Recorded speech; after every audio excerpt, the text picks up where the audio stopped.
एक घटना है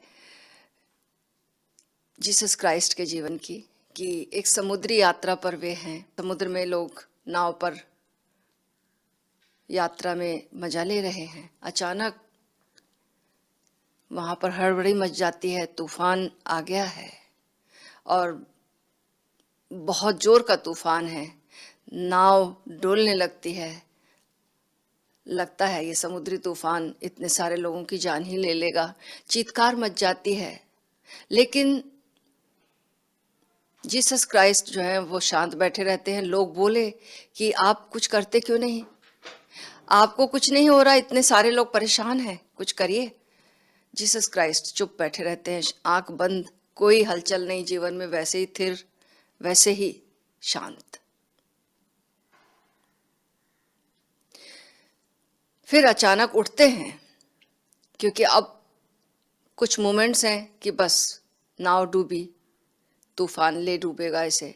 तो उठते हैं वे और जाकर नाव से, समुद्री जहाज है तो वहां जाकर कहते हैं, सामने जाकर खड़े हो जाते हैं और कहते हैं 3 बार, थम जा, थम जा, थम जा।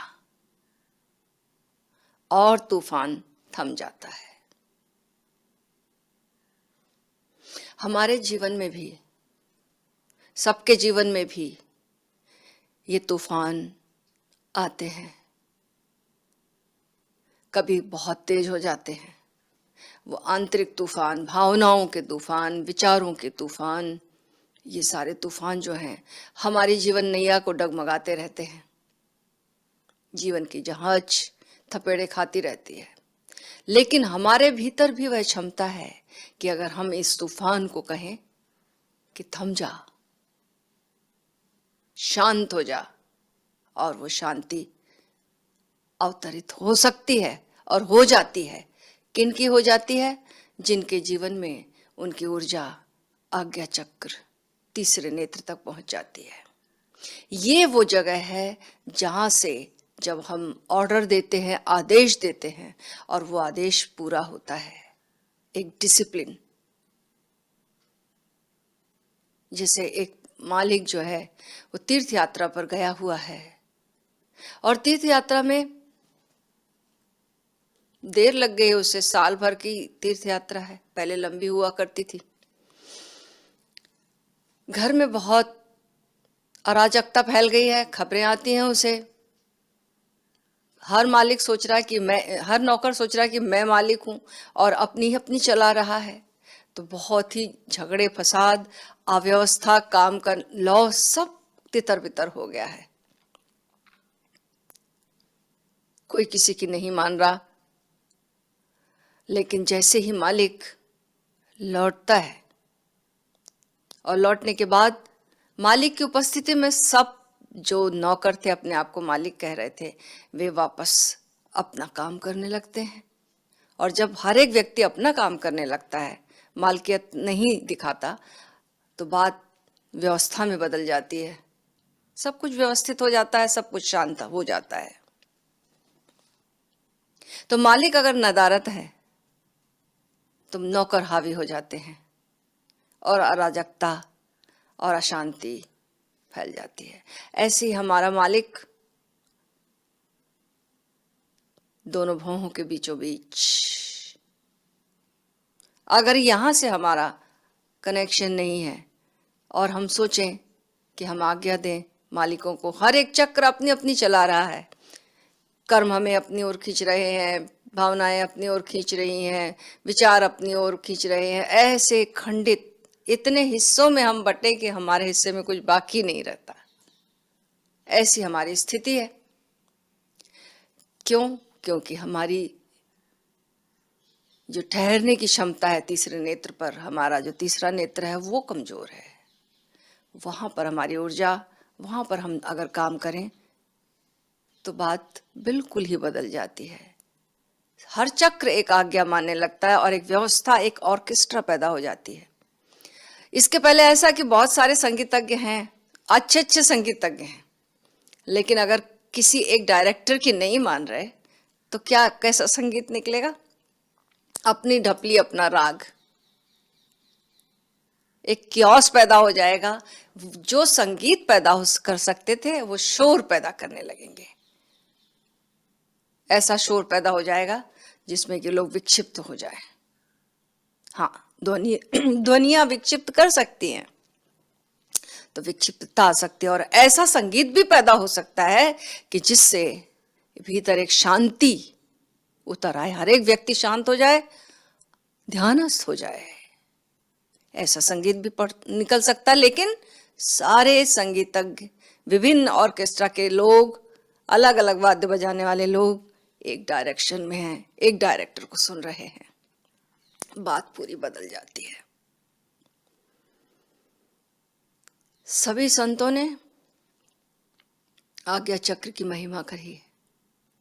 भगवान कृष्ण से लेकर महावीर, पतंजलि, ताओ भी, और संत भी, ज्ञानी भी और संत भी, योगी भी, सभी ने, पाइथागोरस ने, चीन के संतों ने, अलग अलग देश के अलग अलग काल के लोग, सबने तीसरे नेत्र की महिमा, आज्ञा चक्र को नहीं लांगा। इवन संतों ने भी, गोरख ने, कबीर ने, नानक ने, मीरा ने, सब ने तीसरे नेत्र की बात बताई और साधना बताई।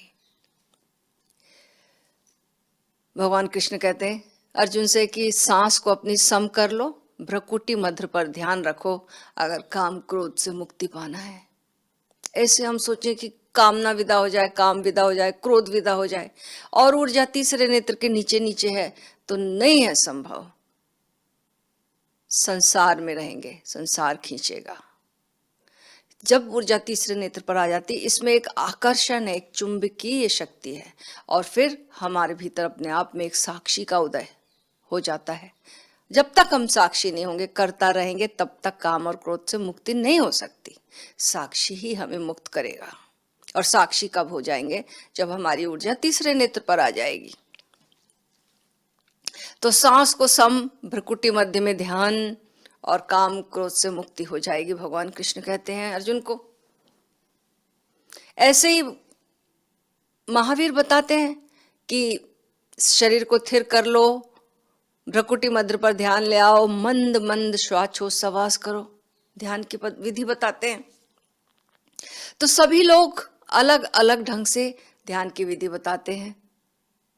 भगवान शिव बताते हैं कि दो भ्रकुटी मध्य पर ध्यान ले आओ, दोनों भवों के बीचों बीच। पार्वती देवी को कहते हैं कि दोनों भवों के बीचों बीच अवधान को स्थिर करो और विचार को सामने लाओ, सांस को सम कर लो। कैसे विचार सामने आएगा? तो साक्षी तो हो ही जाएंगे, कैसे विचार आएगा?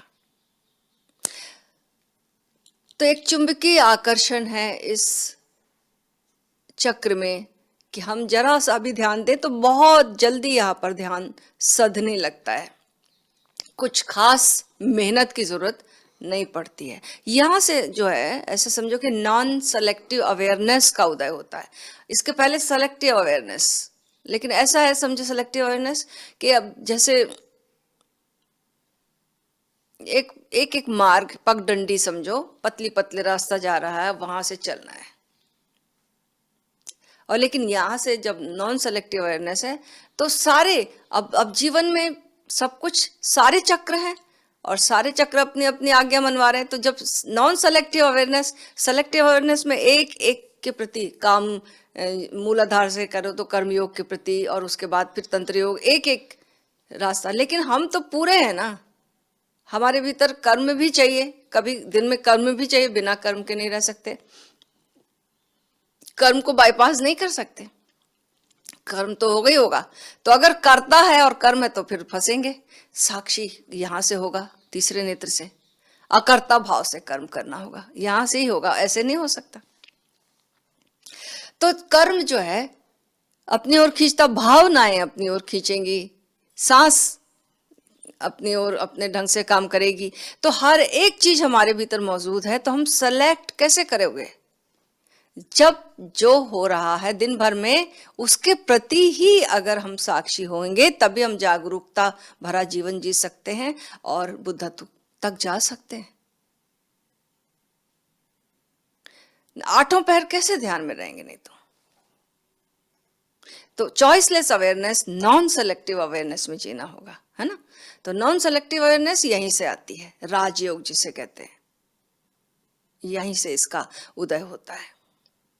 तो जब कर्म है तो कर्म के साक्षी हो जाओ। दिन भर में तो कर्म करोगे ना, बिना कर्म किए कैसे रहोगे? 24 घंटे तो नहीं बैठे रह सकते, और कर्म फिर भी होगा। भगवान कृष्ण कहते हैं कर्म से तो मुक्ति है ही नहीं,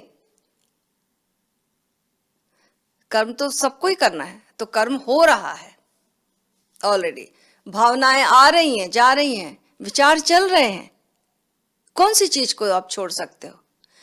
अगर कुछ छोड़ रहे तो वही हावी हो जा रही है, वही मालिक बन जा रही है, और आप जाल में फंस जा रहे हो। तो नॉन सेलेक्टिव अवेयरनेस जब तक नहीं हम चीज पकड़ते हैं, जीवन का रास्ता नहीं अपनाते, तब तक हमको दूसरे चक्र जो है वो अपनी अपनी मनवाने लगेंगे और एक क्योस पैदा करेंगे।